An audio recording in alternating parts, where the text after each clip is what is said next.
maintenant, j'aimerais faire place aux membres du bureau de ShapeMed à Lyon, s'il vous plaît, pour présenter le projet. Donc Marie Préau, Julie Asbar et Fabrice Favre. Voilà, les micros sont là.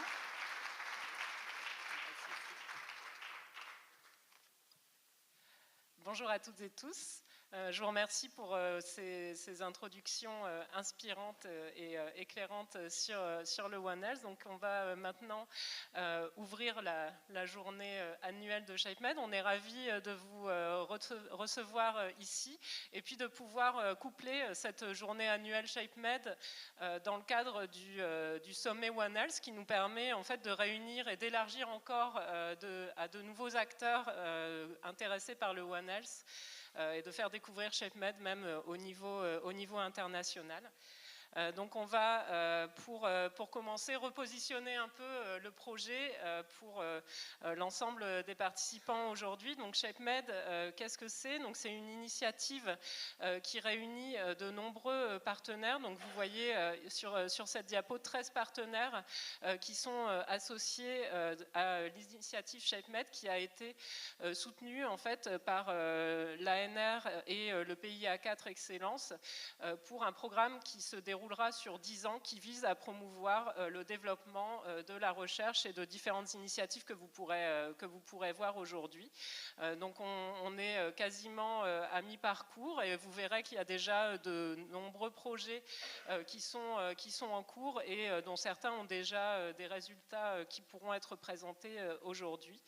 Et donc ShapeMed regroupe une communauté de chercheurs de différentes disciplines qui visent à développer des projets transdisciplinaires, comme ça a déjà été mentionné, pour envisager avec une nouvelle perspective un pas de côté certaines questions et pouvoir aller plus loin qu'en travaillant avec les silos avec lesquels on est souvent pris dans nos disciplines.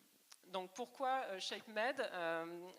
On travaille autour du One Health et en fait on est souvent face à un cercle vicieux avec actuellement une dégradation de l'environnement avec la crise climatique, la perte de la biodiversité qui impacte négativement l'état de santé de la population par divers canaux et de diverses manières, mais cet état de santé se dégradant, le recours aux soins va augmenter et le cercle vicieux se referme avec l'impact de la consommation de soins et du système de santé sur lui-même, sur l'environnement. On estime qu'environ 8% des émissions de gaz à effet de serre sont liées au système de santé.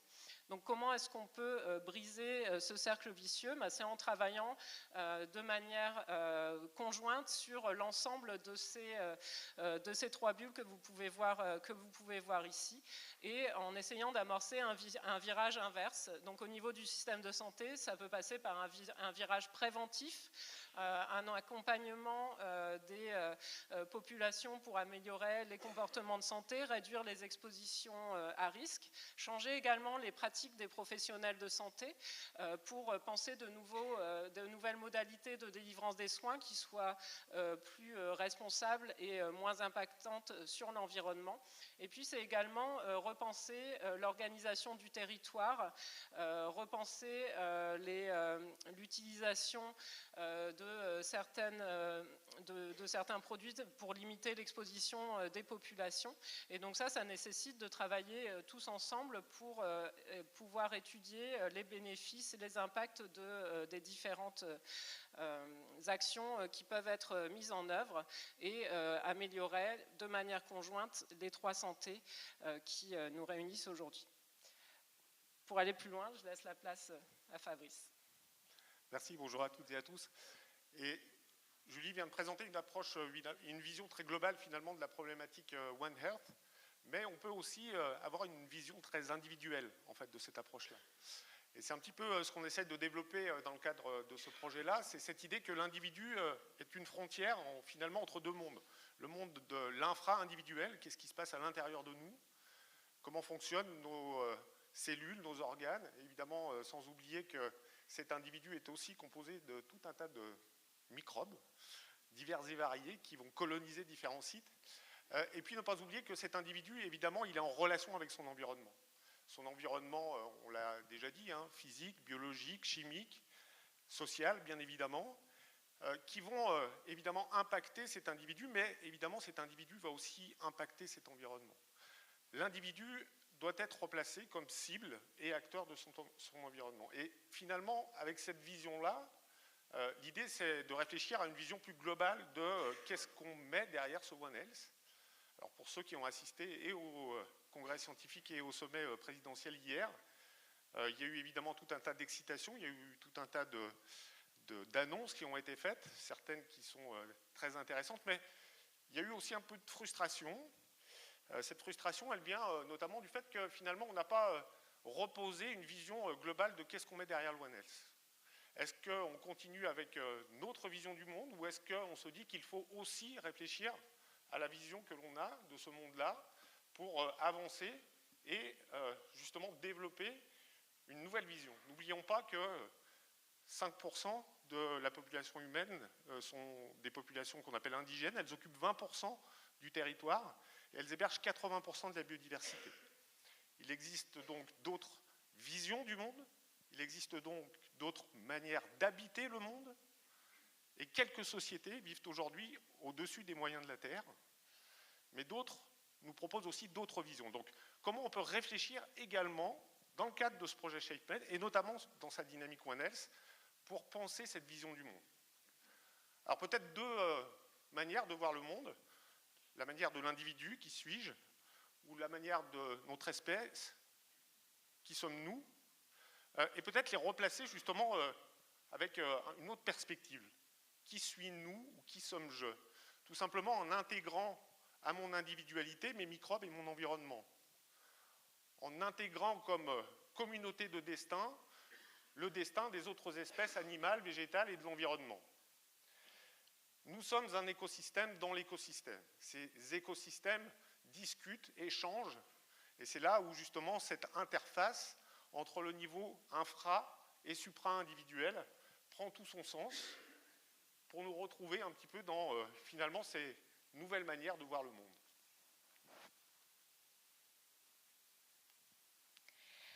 Donc, pour ce faire, nous avons choisi dans ShapeMed de travailler sur la base du croisement des regards. Vous l'avez compris à travers ce qui a été évoqué sur l'identité même de ce projet autour de la transdisciplinarité. Et donc, de traiter de tous ces niveaux, qu'ils soient du plus infra-individuel jusqu'au niveau le plus supra, et en s'appuyant sur des travaux menés dans le cadre d'ateliers qui ont été choisis sur la base des forces vives lyonnaises autour des questions de santé. Donc ça a été rapidement dit ce matin. ShapeMed, dès son initiation, n'a eu pour seule consigne scientifique que de se retrouver autour de 5 grands thèmes que vous avez ici indiqués, donc à savoir les maladies infectieuses, le champ de la cancérologie, de la prévention, des troubles neurologiques et de la remédiation, et puis 2 autres axes que sont la santé et les territoires et la question des données. Dès le départ, pas de sujet plus précis que celui-ci, mais des rencontres de chercheurs avec des perspectives extrêmement variées, des épistémologies variées, des types de données et des façons de travailler d'un point de vue méthodologique aussi extrêmement différentes, et qui se regroupaient justement lors de ces ateliers pour construire ensemble des projets sur des thèmes qui les faisaient se mobiliser, qui les faisaient se croiser, qui leur donnaient envie aussi d'aller associer leurs compétences diverses et variées. Donc c'est en ce sens que ShapeMed a débuté en 2023.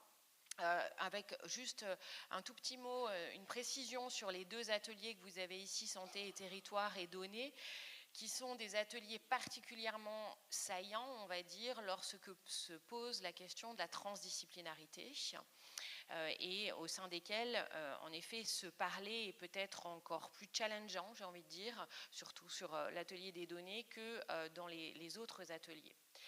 Sur cette base-là, un certain nombre de projets ont été financés, vous l'avez entendu depuis ce matin, une quarantaine, et puis 50 qui ont été déposés au dernier appel d'offres.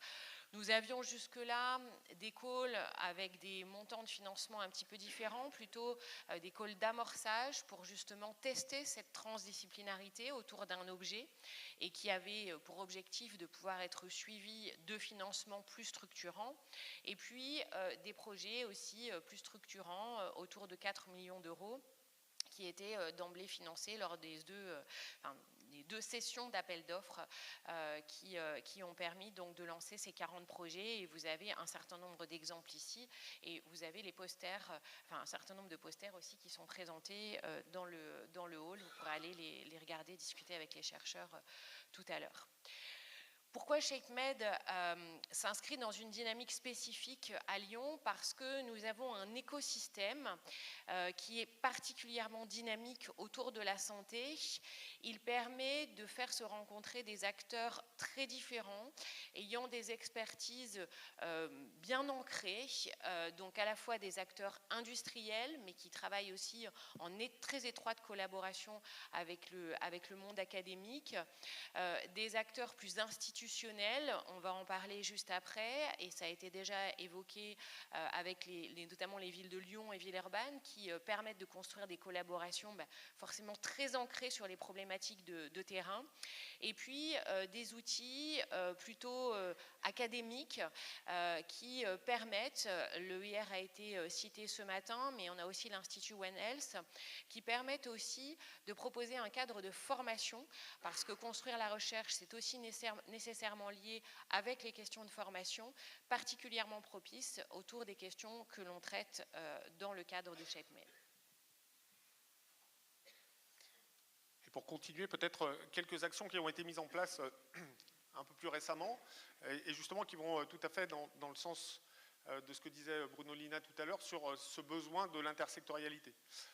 Donc c'est notamment avec les villes de Lyon et Villeurbanne que nous avons pu établir des liens extrêmement forts pour travailler en particulier sur des ateliers partagés, que ce soit sur le moustique tigre ou la punaise de lit par exemple, mais aussi de manière assez concrète sur des enjeux des contrats locaux de santé.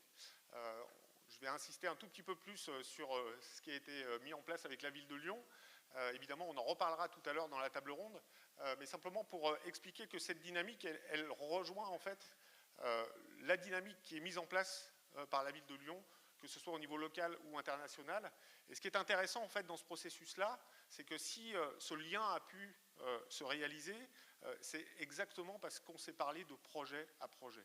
Un projet, ShapeMed, qui pose les questions de santé au sens large d'un point de vue académique, un projet qui pose toutes les problématiques de santé publique à l'échelle de la ville, le contrat local de santé, avec un axe transversal One Health, et en fait on s'est rencontrés sur cette problématique commune. Et ça a conduit évidemment tout un tas de choses. On a pu accompagner la ville de Lyon dans certains des ateliers qui étaient organisés par la ville pour justement travailler sur le contrat local de santé et en particulier sur la mise en place de cet avenant au contrat local de santé. J'en fais un tout petit peu la pub quand même.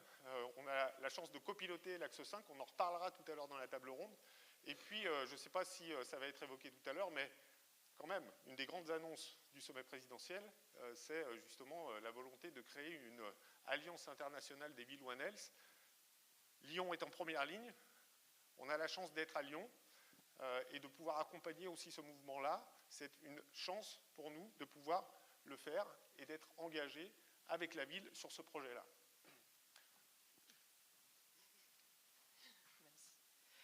Donc vous l'avez compris, la philosophie de ShapeMed, c'est aussi de créer des liens, des ponts, et donc de permettre à des projets de recherche de sortir du milieu académique et de créer des liens avec la société, le monde socio-économique, notamment en promouvant l'innovation et le lien avec l'entrepreneuriat.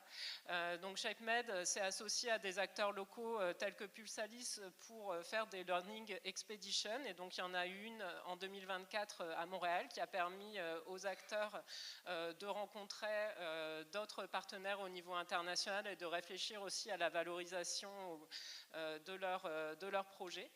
Il y a une deuxième Learning Expedition qui est en train d'être montée et qui devrait avoir lieu prochainement. C'est aussi l'innovation sociale avec des liens avec des acteurs locaux comme Opunaise pour travailler sur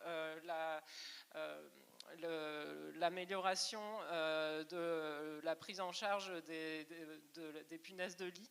Donc des ateliers qui ont été menés avec des acteurs académiques pour mettre en place des projets de recherche qui permettent aussi d'agir sur la vie quotidienne de la population.